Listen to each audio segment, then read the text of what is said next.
Chapter 6. The Journey from Platform 9 and 3 quarters. Harry's last month with the Dursleys wasn't fun.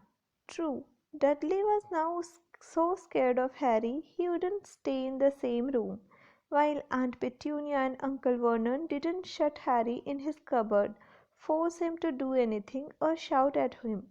In fact, they didn't speak to him at all, half terrified, half furious.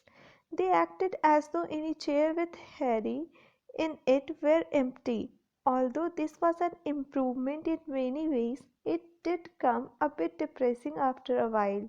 Harry kept to his room with his new owl for company. He had decided to call her Hedwig, a name he had found in a history of magic. His school books were very interesting. He lay on his bed, reading late into the night, Hedwig swooping in and out of the open window as she pleased. It was lucky that Aunt Petunia didn't come in to vacuum anymore, because Hedwig kept bringing back dead mice. Every night before he went to sleep, Harry ticked off another day on the piece of paper he had pinned to the wall, counting down to September the 1st. On the last day of August, he thought he would better speak to his aunt and uncle about getting to King's Cross station the next day, so he went down to the living room where they were watching a quiz show on television. He cleared his throat to let them know he was there, and Dudley screamed and ran from the room. Er, Uncle Vernon? Uncle Vernon grunted to show he was listening. I need to be at King's Cross tomorrow to go to Hogwarts. Uncle Vernon grunted again. Would it be all right if you gave me a lift? Grunt. Harry supposed that meant yes. Thank you. He was about to go upstairs when Uncle Vernon actually spoke. Funny way to get to a wizard's school. The train? Magic carpets all got punctures, have they? Harry didn't say anything. Where is this school anyway? I don't know, said Harry, realizing this for the first time. He pulled the ticket Hagrid had given him out of his pocket. I just take the train from platform 9 and 3 quarters at 11 o'clock, he read. His aunt and uncle stared. Platform what? 9 and 3 quarters. Don't talk rubbish, said Uncle Vernon. There is no platform 9 and 3 quarters. It's on my ticket. Barking, said Uncle Vernon. Howling mad, the lot of them. You will see. You just wait. All right, we will take you to King's Cross. We are going up to London tomorrow anyway, or I wouldn't bother. Why are you going to London? Harry asked, trying to keep things friendly. Taking Dudley to the hospital, growled Uncle Vernon. Got to have that ruddy tail removed before it goes to smeltings. Harry woke at 5 o'clock the next morning and was too excited and nervous to go back to sleep. He got up and pulled on his jeans because he didn't want to walk into the station in his wizard's robes. He would change on the train. He checked his Hogwarts list yet again to make sure he had everything he needed, saw that Hedwig was shut safely in her cave, and then paced the room waiting for the Dursleys to get up. 2 hours later, Harry's huge, heavy trunk had been loaded into the Dursleys' car. Aunt Petunia had talked Dudley into sitting next to Harry, and they had set off.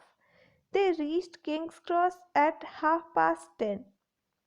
Uncle Vernon dumped Harry's trunk onto a cart and wheeled it into the station for him.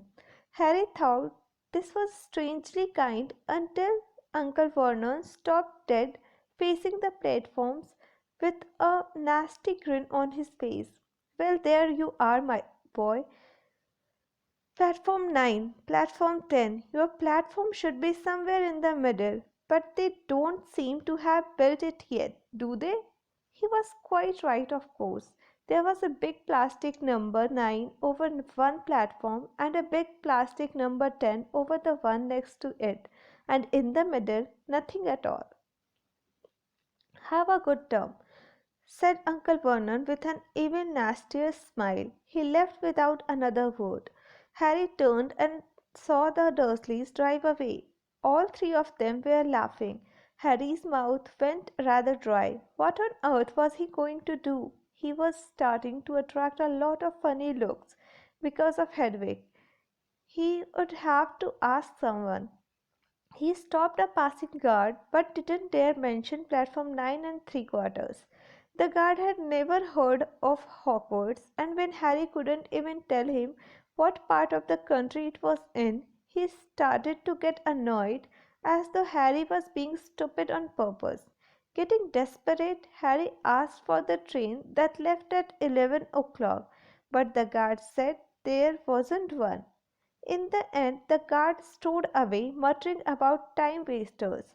Harry was now trying hard not to panic. According to the large clock over the arrivals board, he had 10 minutes left to get on the train to Hogwarts, and he had no idea how to do it.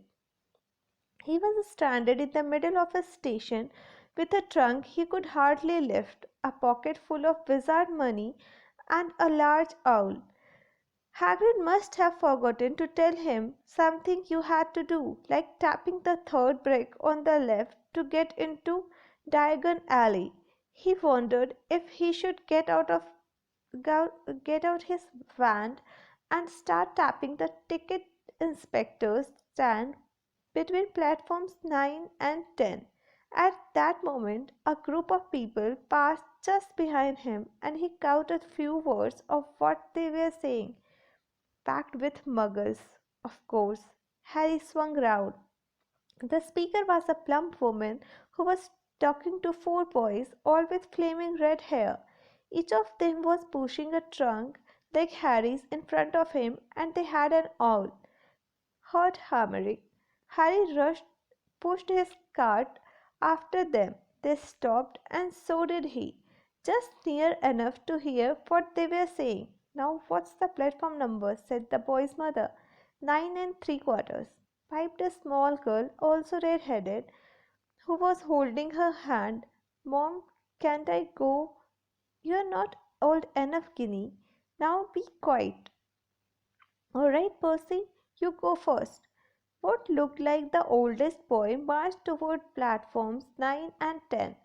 Harry watched, careful not to blink in case he missed it.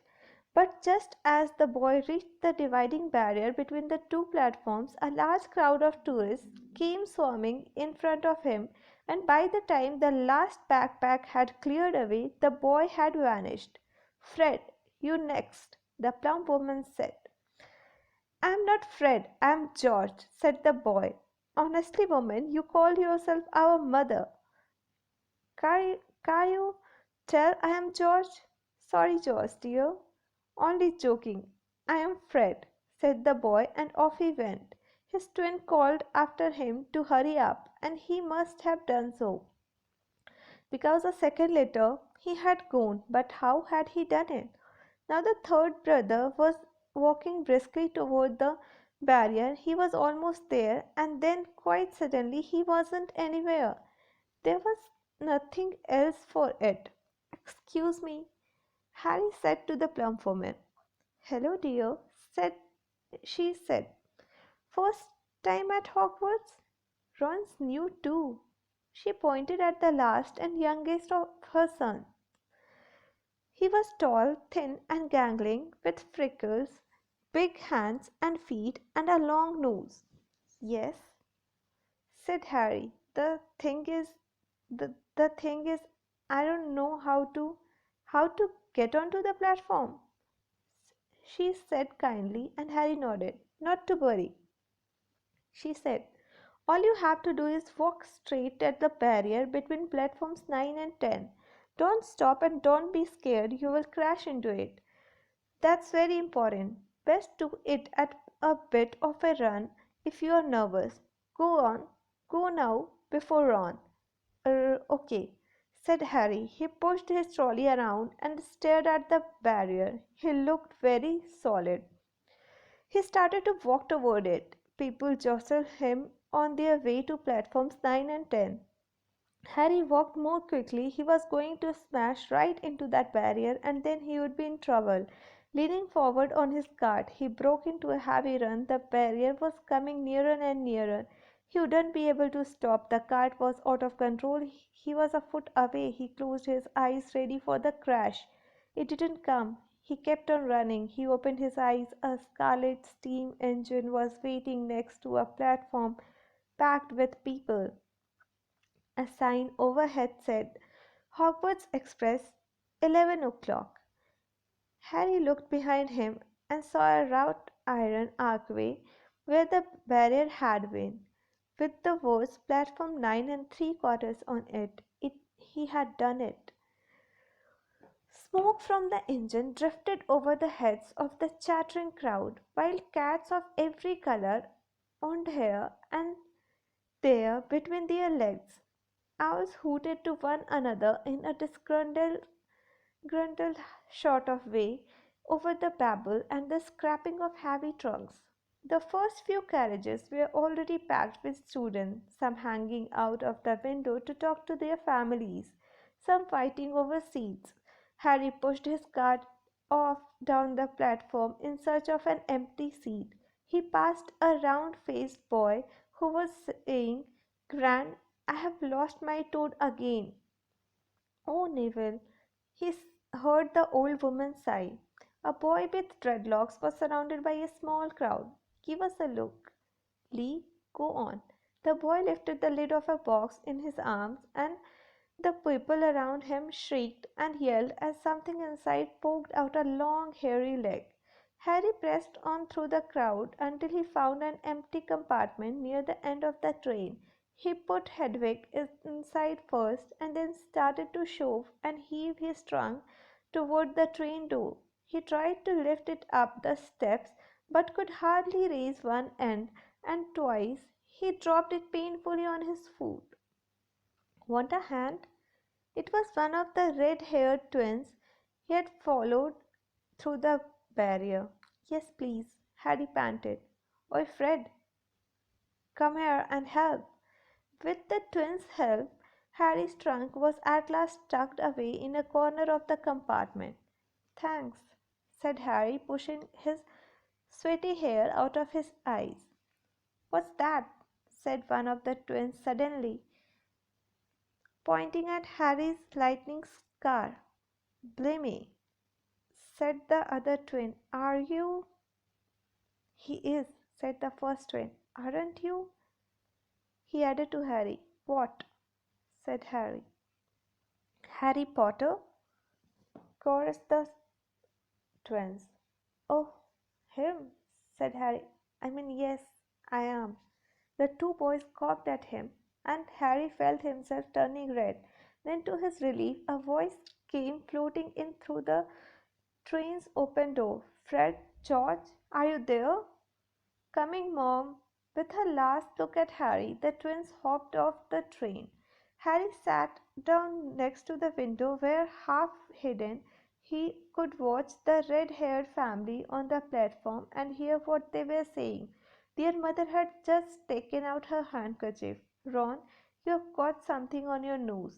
The youngest boy tried to jerk out of the way, but she grabbed him and began rubbing the end of his nose. "Mom, get off."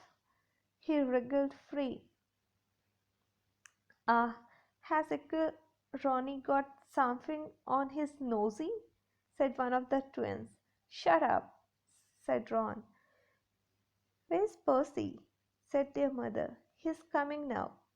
The oldest boy came striding into sight. He had already changed into his billowing black Hogwarts robes, and Harry noticed a shiny silver badge on his chest with the letter P on it. "Can't stay long, mother," he said. "I'm up front. The Perfects have got two compartments to themselves." "Oh, are you a Perfect, Percy?" said one of the twins with an air of great surprise. You should have said something. We had no idea. Hang on, I think I remember him saying something about it, said the other twin. Once or twice a minute. All summer? Oh, shut up, said Percy the prefect. How come Percy gets new robes anyway? Said one of the twins. Because he's a prefect, said their mother fondly. All right, dear. Well, have a good term. Send me an owl when you get there. She kissed Percy on the cheek and he left. Then she turned to the twins. Now you two, this year you behave yourselves. If I get one more owl telling me you have blown up a toilet or blown up a toilet, we have never blown up a toilet. Great idea though. Thanks, Mom. It's not funny. And look after Ron. Don't worry, Uncle Ronikins is safe with us. Shut up, said Ron again. He was almost as tall as the twins already, and his nose was still pink where his mother had rubbed it. Hey, Mom, guess what? Guess who we just met on the train? Harry leaned back quickly so they couldn't see him looking. You know that black haired boy who was near us in the station? Know who he is? Who? Harry Potter. Harry heard the little girl's voice. Oh, Mom, can I go on the train and see him? Mom, please. You have already seen him grinning. And the poor boy isn't something you Google at in a zoo. Is he really, Fred? How do you know? Asked him, saw his scar. It's really there, like lightning. Poor dear. No wonder he was alone. I wondered. He was ever so polite when he asked how to get onto the platform. Never mind that. Do you think he remembers what you know who looks like? Their mother suddenly became very stern. I forbid you to ask him, Fred. No, don't you dare, as though he needs reminding of that on his first day at school. All right, keep your hair on. A whistle sounded. Hurry up, their mother said, and the three boys clambered onto the train. They leaned out of the window for her to kiss them goodbye, and their younger sister began to cry. Don't, Guinea. We'll send you lots of owls. We'll send you a Hogwarts toilet seat. George. Only joking, Mom. The train began to move. Harry saw the boy's mother waving and their sister, half laughing, half crying, running to keep up with the train until it gathered too much speed. Then she fell back and waved. Harry watched the girl and her mother disappear as the train rounded the corner. Houses flashed past the window.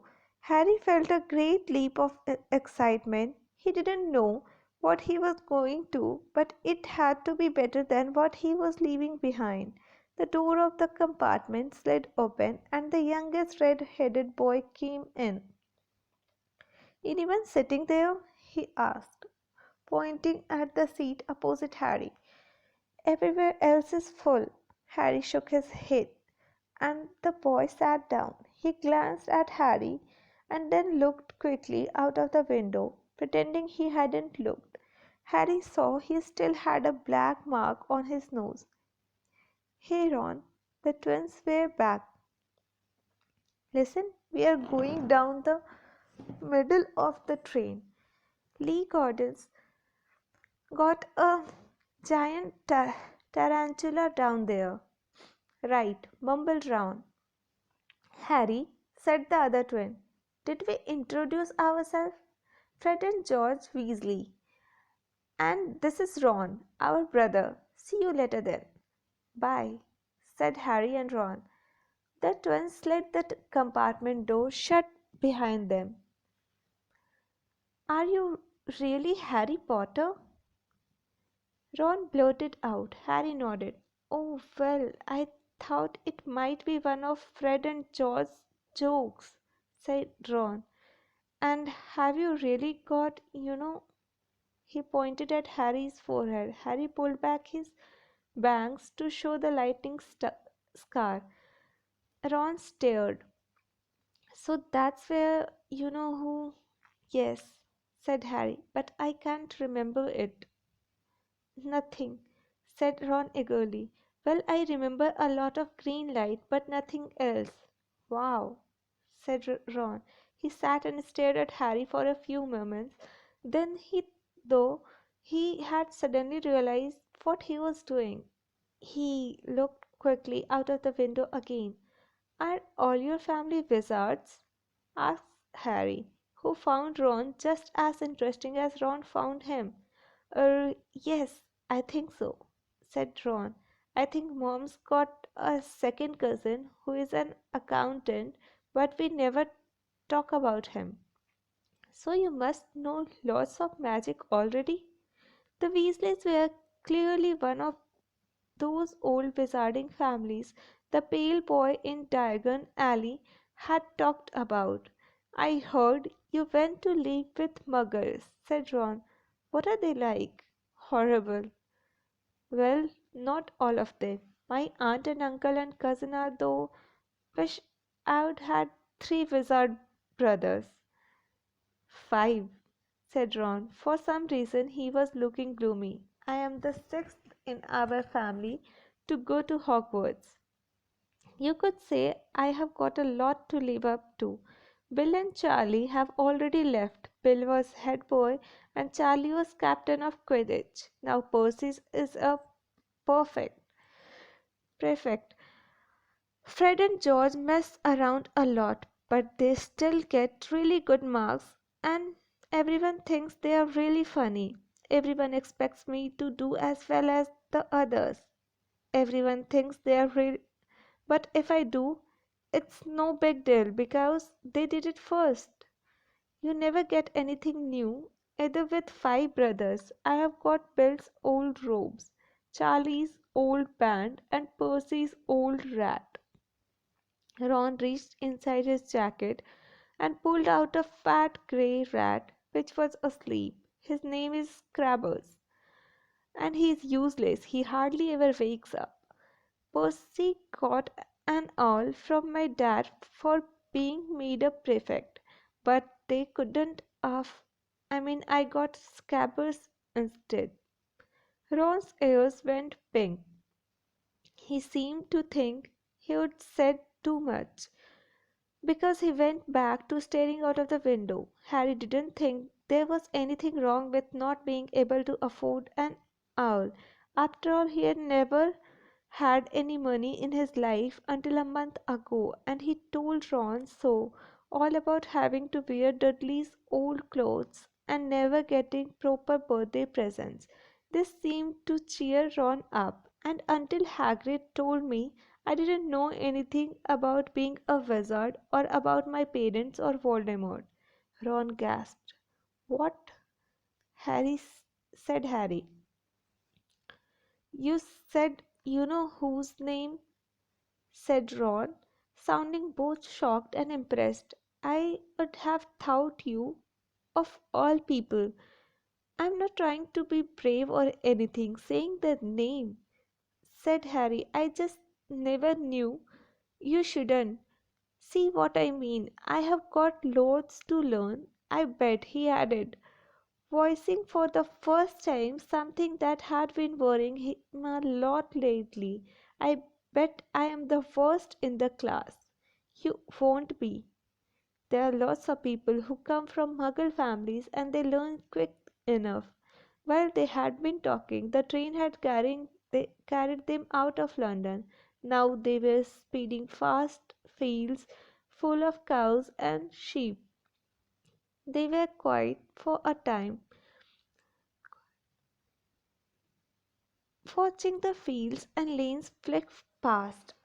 Around 12:30, there was a great clattering outside in the corridor, and a smiling, dimpled woman slid back their door and said, anything off the cart, dears? Harry, who hadn't had any breakfast, leaped to his feet, but Ron's ears went pink again, and he muttered that he had brought sandwiches. Harry went out into the corridor. He had never had any money for candy with the Dursleys, And now that he had pockets rattling with gold and silver, he was all ready to buy as many Mars bars as he could carry. But the woman didn't have Mars bars. What she did have were Betty Bott's every flavor beans, Trooper's best blowing gum, chocolate frogs, pumpkin pasties, cauldron cakes, licorice vans, and a number of other strange things Harry had never seen in his life. Not wanting to miss anything, he got some of everything and paid the woman 11 silver shekels and 7 bronze nuts. Ron stared as Harry brought it all back to the compartment and tipped it onto an empty seat. Hungry, are you? Starving, said Harry, taking a large bite out of a pumpkin pasty. Ron had taken out a lumpy package and unwrapped it. There were 4 sandwiches inside. He pulled one of them apart and said, "She always forgets. I don't like corned beef. Swap you for one of these?" said Harry, holding up a pasty. "Go on. You don't want this? It's all dry," said Ron. "She hasn't got much time," he added quickly. "You know, with 5 of us. Go on, have a pasty," said Harry, who had never had anything to share before, or indeed anyone to share it with. It was a nice feeling, sitting there with Ron, eating their way through all Harry's pasties, cakes, and candies. The sandwiches lay forgotten. "What are these?" Harry asked Ron, holding up a pack of chocolate frogs. "They are not really frogs, are they?" He was starting to feel that nothing would surprise him. "No," said Ron, "but see what the card is. I am missing Agrippa." "What?" "Oh, of course, you didn't know. Chocolate frogs have cards inside them, to collect famous witches and wizards. I have got about 500, but I haven't got Agrippa or Ptolemy." Harry unwrapped his chocolate frog and picked up the card. It showed a man's face. He wore half-moon glasses, had a long crooked nose and flowing silver hair, beard and mustache. Underneath the picture was the name Albus Dumbledore. "So this is Dumbledore," said Harry. "Don't tell me you had never heard of Dumbledore," said Ron. "Can I have a frog? I might get Agrippa." "Thanks." Harry turned over his card and read Albus Dumbledore, currently headmaster of Hogwarts.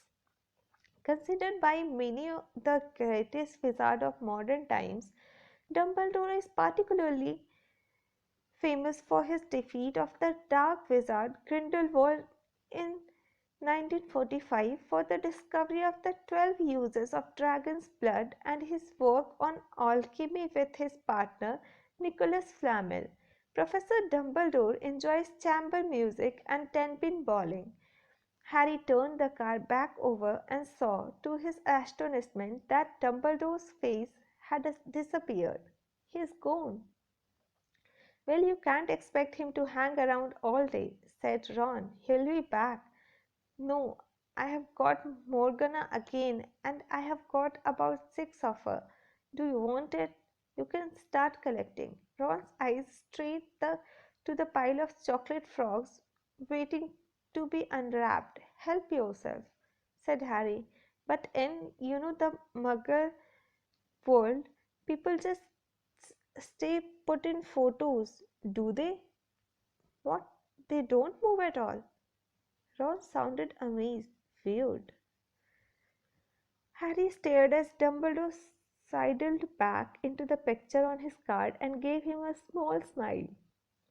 Ron was more interested in eating the frogs than looking at the famous witches and wizards cards, but Harry couldn't keep his eyes off them. Soon he had not only Dumbledore and Morgana, but Hengist of Woodcraft, Alberic Grunion, Circe, Paraxylus, and Merlin. He finally tore his eyes away from the druidess Cleodna, who was scratching her nose to open a bag of Bertie Bott's every flavor beans. You want to be careful with those, Ron warned Harry. When they say every flavor, they mean every flavor. You get all the ordinary ones like chocolate and peppermint and marmalade, but then you can get spinach and liver and tripe. George reckons he had a booger flavored one once. Ron picked up a green bean, looked at it carefully, and bit into a corner. Blarg, see, sprouts. They had a good time eating the every flavor beans. Harry got toast, coconut baked bean, strawberry curry, grass, coffee, sardine, and was even brave enough to nibble the end of a funny grey one Ron wouldn't touch, which turned out to be pepper. The countryside now flying past the window was becoming wilder. The neat fields had gone, now there were woods, twisting rivers, and dark green hills. There was a knock on the door of the compartment, and the round-faced boy Harry had passed on platform 9 3/4 came in. He looked tearful. "Sorry," he said, "but have you seen a toad at all?" When they shook their heads, he wailed, "I have lost him. He keeps getting away from me." "He will turn up," said Harry. "Yes," said the boy miserably. "Well, if you see him." He left. "Don't know why he is so bothered," said Ron. "If I had brought a toad, I would lose it as quick as I could. Mind you, I brought Scrappers, so I can't talk." The rat was still snoozing on Ron's lap. "He might have died and you wouldn't know the difference," said Ron in disgust. "I tried to turn him yellow yesterday to make him more interesting, but the spell didn't work. I'll show you. Look." He rummaged around his trunk and pulled out a very battered looking one. It was chipped in places and something white was glinting at the end. Unicorn hairs nearly poking out. Anyway, he had just raised his band when the compartment door slid open again. The toadless boy was back, but this time he had a girl with him. She was already wearing her new Hogwarts robes. "Has anyone seen a toad?" "Neville's lost one," she said. She had a bossy sort of voice, lots of bushy brown hair, and rather large front teeth. "We have already told him we haven't seen it," said Ron, but the girl wasn't listening. She was looking at the wand in his hand. "Oh, are you doing magic? Let's see it then." She sat down. Ron looked taken aback. All right." He cleared his throat. "Sunshine Daisies Buttermellow turned this stupid fat rat yellow." He waved his wand, but nothing happened. Scrabbers stayed grey and fast asleep. "Are you sure that's a real spell?" said the girl. "Well, it's not very good, is it? I have tried a few simple spells just for practice, and it has all worked for me. Nobody is in my family is magic at all.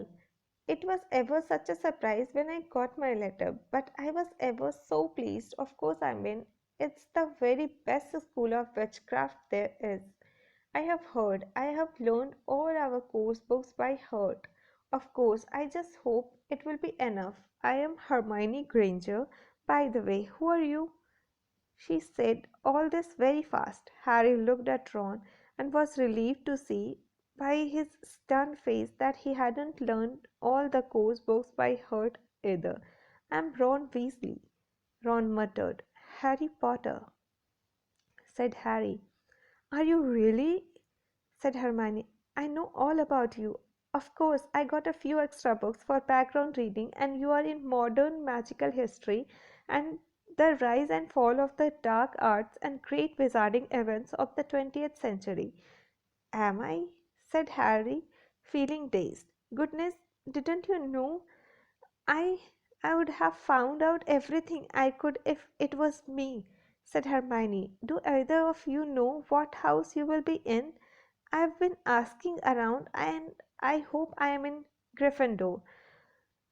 It sounds by far the best. I hear Dumbledore himself was in it, but I suppose Ravenclaw wouldn't be too bad. Anyway, we would better go and look for Neville's toad. You two had better change. I expect we will be there soon. And she left, taking the toadless boy with her.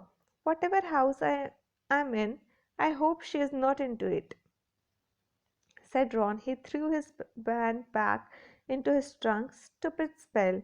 George gave it to me. Bet he knew it was a dud. What house are your brothers in? Asked Harry. Gryffindor, said Ron. Gloom seemed to be settling on him. Mom and Dad were in it too. I don't know what they will say if I am not. I don't suppose Ravenclaw would be too bad, but imagine if they put me in Slytherin. That's the house wall. I mean, you know who was in. Yeah, said Ron.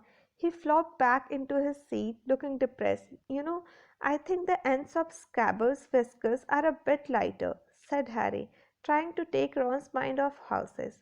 So, what do your brothers do now that they have left anyway? Harry was wondering what a wizard did once he had finished school. Charlie is in Romania studying dragons, and Bill is in Africa doing something for Gringotts, said Ron. Did you hear about Gringotts? It's been all over the Daily Prophet, but I don't suppose you get that with the muggles. Someone tried to rob a high security vault. Harry stared. Really? What happened to them? Nothing. That's why it's such big news. They haven't been caught. My dad says it must have been a powerful dark wizard to get round Gringotts, but they don't think they took anything. That's what's odd. Course, everyone gets scared when something like this happens, in case you know who is behind it. Harry turned this news over in his mind. He was staring to get a prickle of fear every time you know who was mentioned. He supposed this was all part of entering the magical world. But it had been a lot more uncomfortable saying Voldemort without worrying. What's your Quidditch team? Ron asked. I don't know any, Harry confessed. What? Ron looked dumbfounded. Oh, you wait, it's the best game in the world. And he was off explaining all about the four balls and the positions of the seven players, describing famous games he had been to with his brothers and the broomstick he'd like to get if he had money. He was just taking Harry through the finer points of the game when the compartment door slid open yet again. But it wasn't Neville, the toddler's boy, or Hermione Granger this time. Three boys entered, and Harry recognized the middle one at once. It was the pale boy from Madame Malkin's robe shop. He was looking at Harry with a lot more interest than he had shown back in Diagon Alley. Is it true? He said. They are saying all down the train that Potter is in this compartment. So it's you, is it? Yes, said Harry. He was looking at the other boys. Both of them were thick-set and looked extremely mean. Standing on either side of the pale boy, they looked like bodyguards. Oh, this is Crabbe and this is Goyle, said the pale boy carelessly, noticing where Harry was looking. And my name is Malfoy, Draco Malfoy. Ron gave a slight cough which might have been hiding a snigger. Draco Malfoy looked at him. Think my name's funny, do you? No need to ask who you are. My father told me all the Weasleys have red hair, freckles, and more children than they can afford. He turned back to Harry. You will soon find out some wizarding families are much better than others. Potter, you don't want to go making friends with the wrong sort. I can help you there. He held out his hand to shake Harry's, but Harry didn't take it. I think I can tell who the wrong shot are for myself. Thanks, he said coolly. Draco Malfoy didn't go red, but a pink tinge appeared in his pale cheeks. I would be careful if I were you, Potter, he said slowly. Unless you are a bit politer, you will go the same way as your parents. They didn't know what was good for them either. You hang around with riffraff like Weasleys and that Hagrid, and it will rub off on you. Both Harry and Ron stood up. Say that again, Ron said, his face as red as his hair. Oh, you are going to fight us? Are you? Malfoy sneered. Unless you get out now, said Harry more bravely than he felt because Crabbe and Goyle were a lot bigger than him and Ron. But we don't feel like leaving, do we, boys? We have eaten all our food, and you still seem to have some. Goyle reached toward the chocolate frogs next to Ron. Ron leapt forward, but before he had so much as touched Goyle, Goyle let out a horrible yell. Scabbers the rat was hanging off his finger, sharp little teeth sunk deep into Goyle's knuckle. Crabbe and Malfoy backed away as Goyle swung Scrabbers round and round, howling, and when Scrabbers finally flew off and hit the window, all three of them disappeared at once. Perhaps they thought there were more rats lurking among the sweets, or perhaps they would heard footsteps because a second later Hermione Granger had come in. What has been going on? She said, looking at the sweets all over the floor, Ron picking up Scabbers by his tail. I think he has been knocked out, Ron said to Harry. He looked closer at Scabbers. No, I don't believe it. He has gone back to sleep. And so he had. You have met Malfoy before? Harry explained about their meeting in Diagon Alley. I have heard of his family, said Ron darkly. They were some of the first to come back to our side after you know who disappeared. Said they had been bewitched.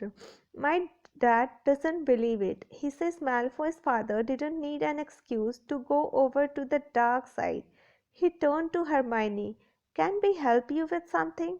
You'd better hurry up and put your robes on. I have just been up to the front to ask the conductor, and he says we are nearly there. You haven't been fighting, have you? You will be in trouble before we even get there. Scabbers has been fighting, not us, said Ron, scowling at her. Would you mind leaving while we change? All right, I only come in here because people outside are behaving very childishly, racing up and down the corridors, said Hermione in a sniffy voice. And you have got dirt on your nose, by the way, did you know? Ron glared at her as she left. Harry peered out of the window. It was getting dark. He could see mountains and forests under a deep purple sky. The train did seem to be slowing down. He and Ron took off their jackets and pulled on their long back robes. Ron's were a bit short for him. You could see his sneakers underneath them. A voice echoed through the train. We will be reaching Hogwarts in 5 minutes' time. Please leave your luggage on the train. It will be taken to the school separately. Harry's stomach lurched with nerves, and Ron, he saw, looked pale under his freckles. They crammed their pockets with the last of the sweets and joined the crowd thronging the corridor.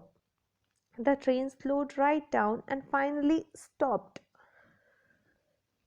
People pushed their way toward the door and out to a tiny, dark platform. Harry shivered in the cold night air.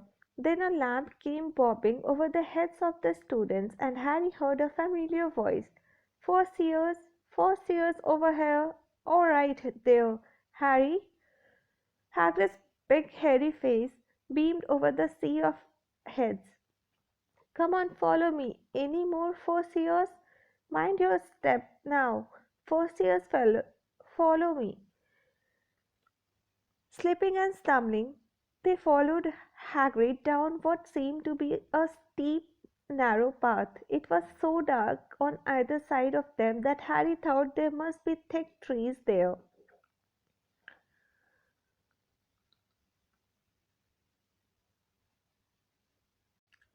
Nobody spoke much.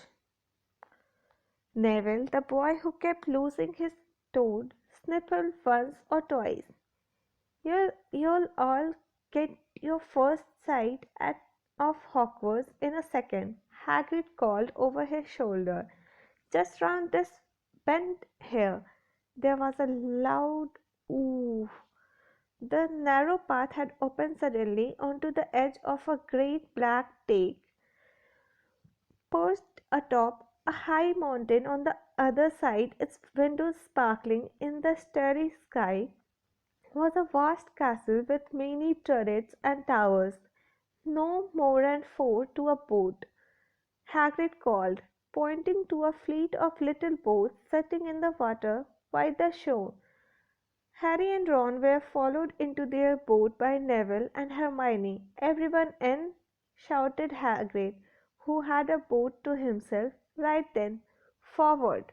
And the fleet of little boats moved off all at once, gliding across the lake, which was as smooth as glass. Everyone was silent, staring up at the great castle overhead. It towered over them as they sailed nearer and nearer to the cliff on which it stood. "Heads down!" yelled Hagrid as the first boats reached the cliff. They all bent their heads, and the little boats carried them through a curtain of ivy that hid a wide opening in the cliff face. They were carried along a dark tunnel which seemed to be taking them right underneath the castle, until they reached a kind of underground harbour where they clambered out on, onto rocks and pebbles. "Oi, you there! Is this your toad?" said Hagrid, who was checking the boats as people climbed out of them. "Trevor!" cried Neville blissfully, holding out his hands. Then they clambered up a passageway in the rock after Hagrid's lamp, coming out at last onto smooth, damp grass right in the shadow of the castle. They walked up a flight of stone steps and crowded around the huge oak front door. "Everyone here? You there? Still got your toad?" Hagrid raised a gigantic fist and knocked 3 times on the castle door.